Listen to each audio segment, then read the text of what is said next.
Welcome back, ladies and gentlemen, boys and girls, to another edition of Frenemies. Stop laughing, Brian. Hey, Jeff. Frenemies breaking down your race footage. I'm trying something new, man. I don't know. We're going for it. This is footage submitted by Dan from Boston. This is the Wells Avenue crit, category 3-4. And Dan is on Green Line Velo, and Dan has not skipped arm day. That is for sure. This dude is yoked. He is built different, man. He's got biceps as big as your thighs, Jeff. I mean, he's like 4 tough right here. So I would not want to face him in the sprint because of A, how he looks, and B, he has peak power of 1,600 watts, according to his notes.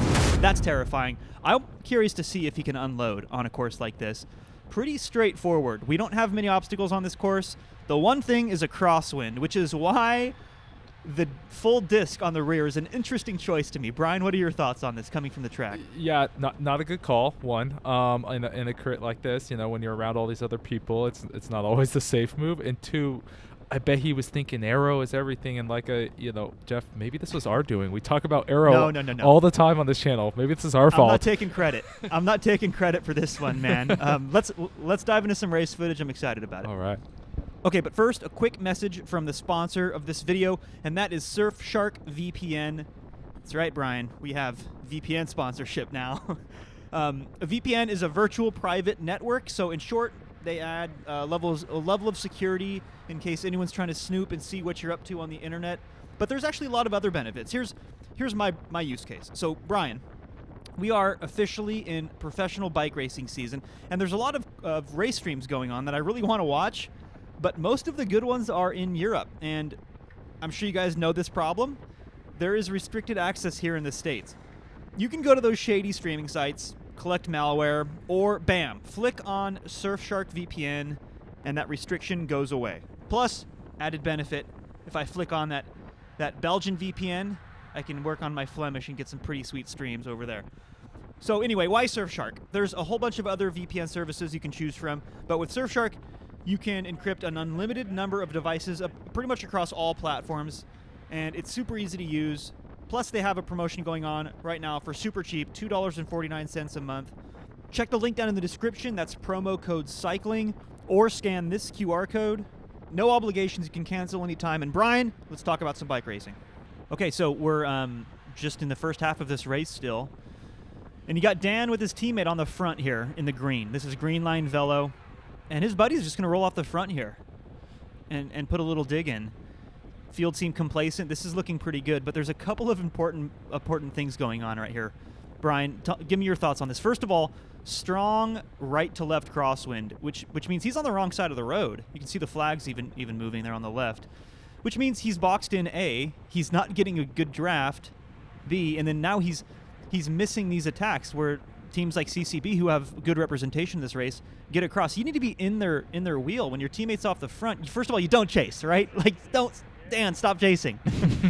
But also, look, there's another one. He needs to be on the far left-hand side of the road to be able to follow those moves. Look, everyone's trying to jump across. That's the benefit of having a teammate off the front, is you're get to follow people and you have no obligation to chase. Yeah, so I think, what you want to be rested when your teammates are attacking off the front. You want to be rested, and you want to be able to respond at the same time, which sound kind of counterintuitive to each other, but he did neither. He couldn't respond, and he was actually, unprotected at the same time, boxed in. There was nothing he could do, and that's just kind of like foreshadowing, I think, for what we're going to talk about next, which is you really need to think about your position, the wind, and just thinking one step ahead. So here's another flurry of attacks going over the top, and he's boxed in. He can't respond. Yeah. And that's the race. That's the breakaway. It's up the road. The winner comes out of that break. And in fairness, the first couple of attacks, he really didn't have much time. His teammate went, all those people chased within 10 seconds. But this second kind of round of efforts to try to bridge across, he had plenty of time to move into position to be able to respond to those, but he just kind of found himself boxed in, which was less than ideal, because I want to see those 1,600 watts in action, man. I kind of want to see how that plays out. So should we fast forward to the end then? Yeah, let's see that sprint. Okay, Brian, we're coming into 2 laps to go. We're under 3 kilometers left in this bike race. Things are going to be over in just a couple of minutes here. Like you said, there's a breakaway off the front that is gone. They're winning the race, but we still have a field sprint to contest the final spot on the podium. So Dan and his teammates here in green are going to try to lead it out, it looks like. He's got 2 teammates in front of him, and they're going to try to control this race. But I don't know, man. 2,400 meters to go with only 2 teammates. I think they're a little bit too close to the front too early. Yeah, I think it's with the course like this, that is usually, these are usually quite fast, so you have to go really fast to keep people behind you. And then on top of that, it's windy. It's been a long race. There's been a lot of flurries of attacks. They were already trying to cover moves earlier in this race. And so, yeah, it's too early to be on the front. And B, if I'm the designated sprinter, I'd be, I probably want someone back with me to help make sure that I'm safe in these situations, because he's basically on his own here. Yes, the 2 teammates are on the front and they're doing a pretty good effort here, but it's probably not fast enough at the end of the day.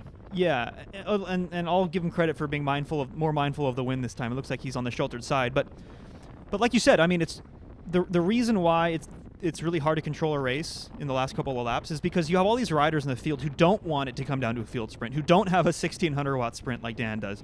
So they're going to try to rain on your parade, and they're going to try to attack over the top. And they're going to look at 2 fading riders on the front trying to control things from way too far out, and they're going to think like, okay, this is looking good. I'm going to wait until they fade, and then bam, just like that.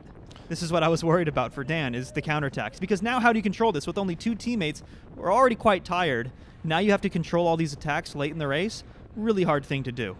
And like he's trying, his one teammate is like sprinting across, leaving his other teammate out of the draft. They're not really operating as a unit here anymore. We're coming into 1 lap to go. How's that look, Brian? Yeah, I mean, this is kind of the worst case scenario, I would say, in this situation, which is now Dan is very close to the front. Sees guys attacking, running away with his race, and then his 2 teammates both like look at each other and kind of blow up together. Kind of shaking his head. Yeah, he's kind of shaking his head right there, like, I'm smoked, dude. You're on your own. I can just tell from the body language on this guy, who looks like he's crashed in the last couple of days with his bandages on his right arm. He looks pretty tired. Did his best for his teammate. It was just too far out. I mean, that's just so hard to control. And now Dan's in this position, and I would describe this, Brian, as less than ideal. I think is what I would call this. He's like in this little chase group, no more teammates. He's out of position, too far back. There's still some riders off the front. This is not a good position for a field sprinter. He's got to make up ground. He's got to do that quickly because we're inside of 500 meters to go now.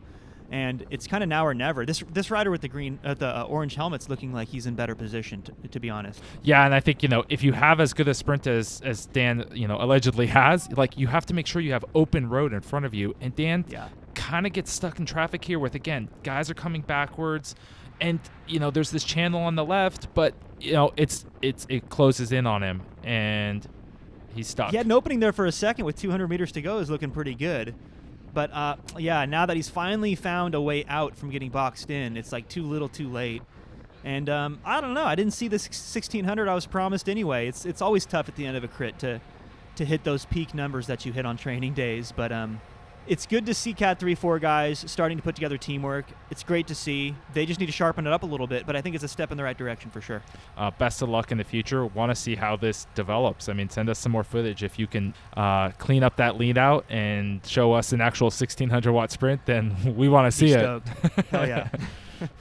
Thanks, everybody. We'll catch you in the next one.